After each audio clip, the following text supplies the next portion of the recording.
नमस्कार। आज हम रस के भेदों के विषय में जानेंगे।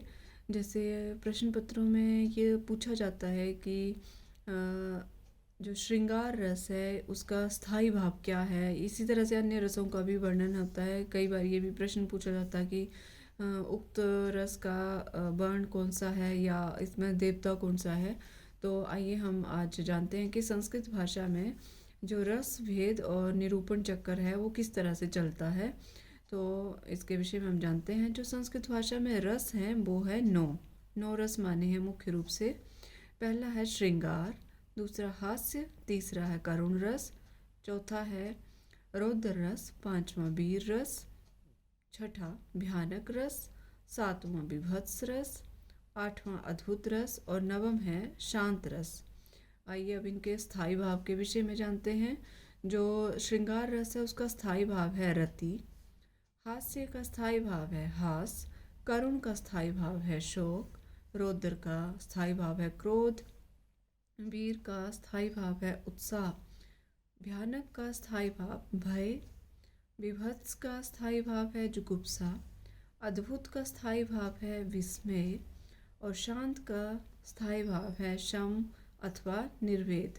मम्मट ने निर्वेद माना है और विश्वनाथ जी ने, आचार्य विश्वनाथ ने रस का स्थायी भाव शम माना है। और इस तरह से वर्ण की बात करें तो श्रृंगार रस का जो वर्ण है उसमें वर्ण है श्याम वर्ण है। और हास्य का है वर्ण श्वेत या शुक्ल वर्ण। करुण रस का है कपोत वर्ण, रौद्र का रक्त वर्ण, वीर रस का सुवर्णवत और भयानक का कृष्ण वर्ण, विभत्स नील वर्ण, अद्भुत रस का है पीत वर्ण, शांत रस का है कुंद पुष्पवत वर्ण। उसी तरह से अगर देवता की बात करें तो श्रृंगार रस के देवता हैं विष्णु, हास्य रस के देवता है प्रमथ, व करुण रस के देवता है यम, रौद्र रस के रुद्र देवता और वीर रस के महेंद्र देवता, भयानक रस के यम देवता, विभत्स रस के महाकाल और अद्भुत रस के गंधर्व देवता, शांत रस के श्री नारायण देवता हैं। तो ये है हमारा रस का निरूपण।